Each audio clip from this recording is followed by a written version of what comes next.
ಭಸ್ಮಾಸುರ ಶಿವನಿಂದ ಅವರ ಪ್ರಸಾದವನ್ನು ಸ್ವೀಕರಿಸಿದವನು. ಆದರೆ ಏನೆಂದು ಬಲ್ಲಿರ? ನಾನು ಯಾರ ಶಿರದ ಮೇಲೆ ಹಸ್ತವನ್ನಿಡುತ್ತೇನೋ ಅವರು ಸುಟ್ಟು ಭಸ್ಮವಾಗುತ್ತಾರೆ. ನನ್ನಂತಹ ವೀರ ಈ ಪ್ರಪಂಚದಲ್ಲಿಯೇ ಇಲ್ಲ.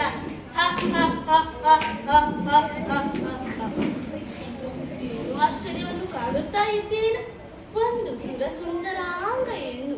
ನಿಜವಾಗಿ ಇವಳನ್ನು ಕಾಯುವಾಗ ಒಂದೆರಡು ಮಾತಿನಲ್ಲಿ ಬಣ್ಣಿಸಲೇಬೇಕು. ಆಹಾ, ಆ ಎರಡು ಹುಬ್ಬುಗಳು ಮದರನ ಬಿಲ್ಲಿನಂತೆ, ಕಣ್ಣುಗಳು ತಾವರೆ ಹೆಸರಿನಂತೆ, ಮೂಗು ಸಂಪಿಗೆಯ ತುಟಿ ತೊಂಡೆ ಹಣ್ಣನ್ನು ಸೀಳಿಟ್ಟ ಹಾಗೆ, ಕಲ್ಲ ಅಚ್ಚು ಬೆಲ್ಲ, ಕಂಡ ಬರುವುದು ಶಂಕ. ನಾನೀಗೆ ನೋಡಿದ ಕ್ಷಣ ನಾನು ಅಸುರ ಎಂಬ ಭಾವ ಮರೆಯಾಗಿ ನಾನು ಸುತ ಸಾಯುತ್ತೇನಾಗುತ್ತೇನೋ ಎಂಬುವ ಭವ್ಯ. ಅಲ್ಲ, ನಾನು ಇಲ್ಲೇ ಮಾತನಾಡುತ್ತಾ ಕುಳಿತಿದ್ದರೆ ಅವಳ ಕಿರು ಪರಿಚಯವನ್ನು ಯಾರು ಕೇಳುತ್ತಾರೆ? ನಾನೋಗಿ ಕೇಳುತ್ತೇನೆ. ಹೋ ಚೆಲುವೆ, ನಿನ್ನ ಹೆಸರೇನು? ಎಲ್ಲಿಂದ ಬಂದವಳು ಹೇಳುವೆಯಾ?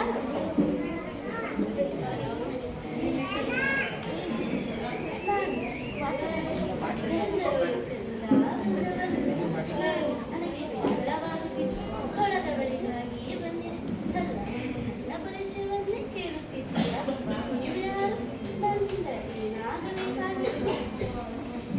ನಾನು ಅತಾಳ ವಿತಾಳ ಸುತಾಳ ರಸದಾಳ ಮಹಾದಾಳ ದಳದ ಪಾತಾಳಕ್ಕೆ ನಾನು ಬಲಿವೀರ ವೀರ ಭಸ್ಮಾಸುರ. ನಿನ್ನನ್ನು ನೋಡಿದ ಕ್ಷಣ ನನ್ನ ಮನದಲ್ಲಿ ಒಂದು ಆಸೆ ಉಂಟಾಯಿತು.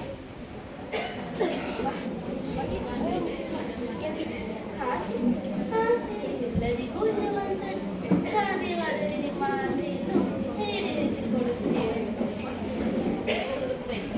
ಆಸೆ ಬೇರೇನೂ ಅಲ್ಲ, ನಿನ್ನನ್ನು ಒಲಿಸಬೇಕೆಂಬ ನಿರ್ಧಾರಕ್ಕೆ ಬಂದಿದ್ದೇನೆ. ನಿನ್ನ ಅಭಿಪ್ರಾಯವೇನು?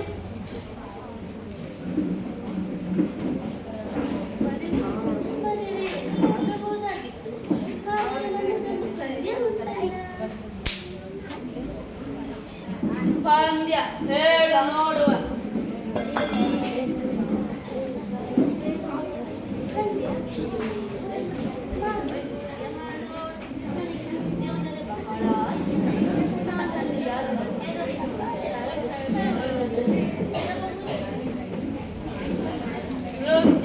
ನೃತ್ಯದಲ್ಲಿ ನನಗೆ ಲೆಕ್ಕವೇ ಇಲ್ಲ.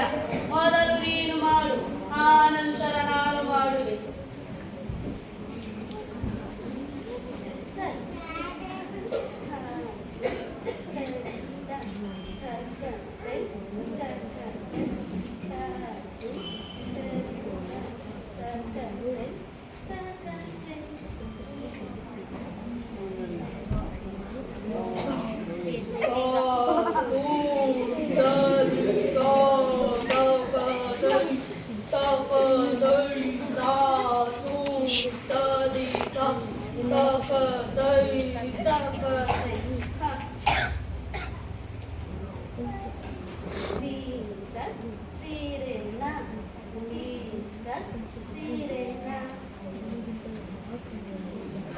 ನನಗೆ ಸಾಕಾಗಿ ಇನ್ನು ಎಷ್ಟೊತ್ತು ಬಾ ಹೋಗುವ.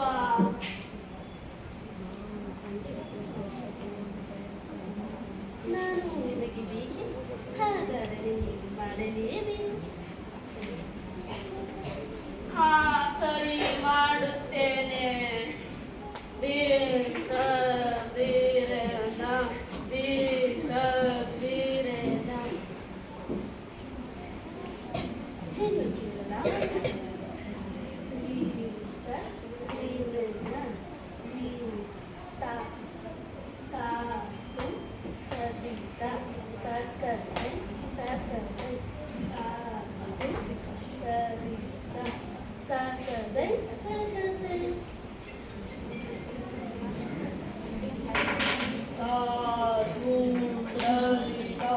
Da da da da da da